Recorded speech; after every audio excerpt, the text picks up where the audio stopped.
Iran और Israel के बीच में जो मतभेद चल रही है उसके बारे में हम बात करेंगे। जो अभी 14 अप्रैल को ईरान के द्वारा इज़राइल के ऊपर जो है वो हमला किया गया, तो उसकी न्यूज़ को एनालाइज़ करते हैं कि न्यूज़ में क्या-क्या चीज़ें हैं जो न्यूज़ में उससे रिलेटेड आई हैं, कुछ इंपॉर्टेंट चीज़ें।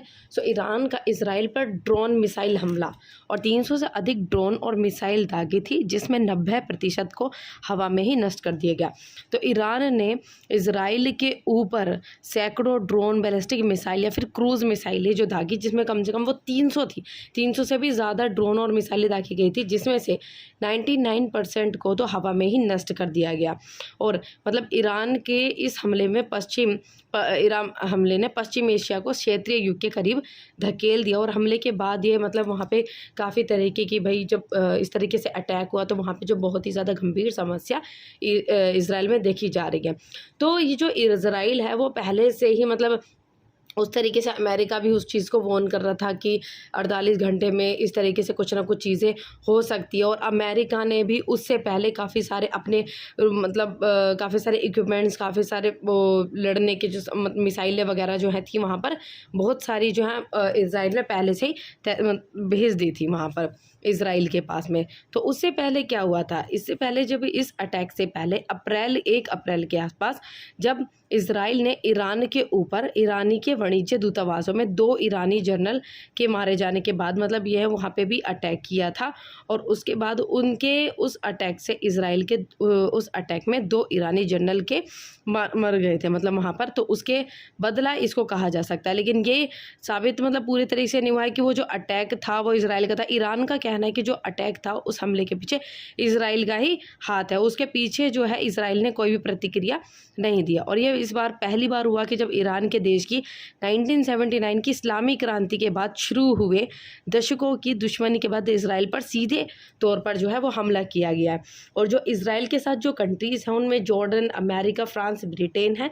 और जो ईरान के साथ जो कंट्रीज़ हैं उसमें लेबनान, सीरिया, यमन, इराक, इस तरीके की कुछ कंट्रीज़ हैं और जो कि इज़राइल के साथ है और वो इज़राइल की इस बातों पर निंदा कर रहे हैं, ईरान के इस हमले की जो ये देश निंदा कर रहे हैं। और अमेरिका सेना ने लगभग सभी ड्रोन और मिसाइलों को मार गिराने में जो है वो ये कह रहे हैं कि अमेरिका ने उनकी ईरान की जो इतनी सारी मिसाइलें थी उनको मार गिराने में काफ़ी मदद की थी, जिसकी वजह से मतलब बहुत ज़्यादा और भी बुरी कंडीशन हो सकती थी, जिससे कि इस उतनी बुरी कंडीशन मतलब नहीं हुई है और उन सब चीज़ों से अभी बचा जा सका है। बचा तो नहीं जा सकता, मतलब 99% जो है उनको हवा में ही नष्ट कर दिया, तो उनका भी हो जाता तो बहुत बुरा हाल होता।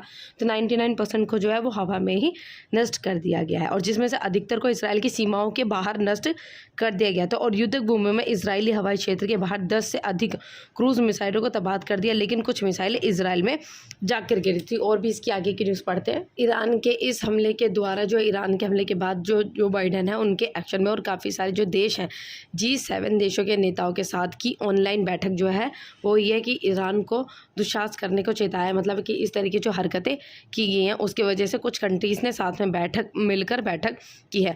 उसमें अमेरिका, कनाडा, संयुक्त राष्ट्र, जर्मनी आदि देशों ने इजराइल पर ईरान के हवाई हमले की जो है वो निंदा की। और अमेरिकी राष्ट्रपति जो बाइडेन ने यहूदी राष्ट्र इजराइल के प्रति अमेरिका की दृढ़ प्रतिबद्धता दोहराई और हालात पर विचार विमर्श तथा आगे की कार्रवाई के लिए G7 देशों के नेताओं की जो है उनके साथ में बैठक जो है उन्होंने करी। उनका लगभग जो है सभी ड्रोन और मिसाइल को मार गिराने में जो अमेरिका था कि वह उन्होंने इजराइल की मदद की। और उनका ये भी कहना है कि बाइडेन ने इजराइल के प्रधानमंत्री बेंजामिन नेतन्याहू से शनिवार को फ़ोन पर बात की थी।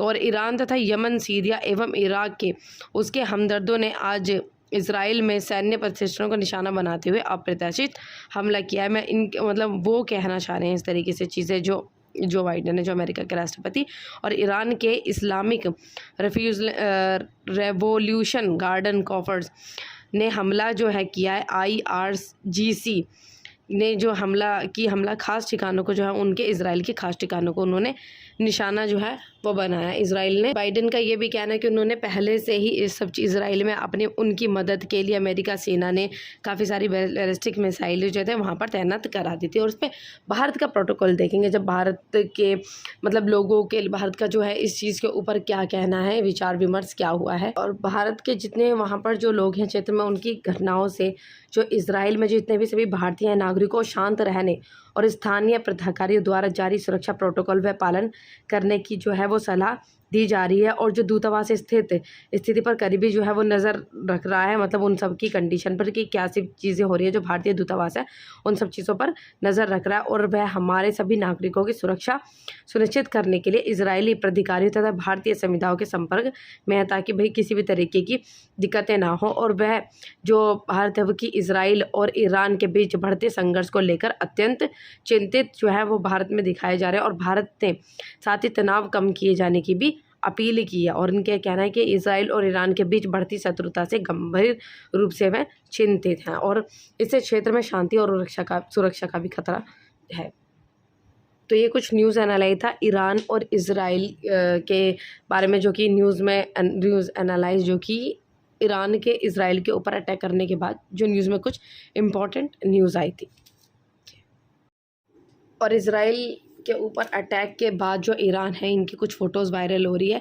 देखिए जो लेफ्ट हैंड साइड दिखाया जा रहा है, तेहरान में इजराइल पर हमले का जो है जश्न मनाते ईरानी लोग, और दूसरी तरफ जो राइट हैंड साइड में इसमें दिखाया गया है कि इजराइल के नज़दीक समुद्र में गश्त करता इजरायली नौसेना का एक पोत। तो देखिए किस तरीके से इन्होंने अटैक करने के बाद ये जश्न मना रहे हैं और इस तरफ किस तरीके से गंभीर समस्या जो है वो छाई हुई है।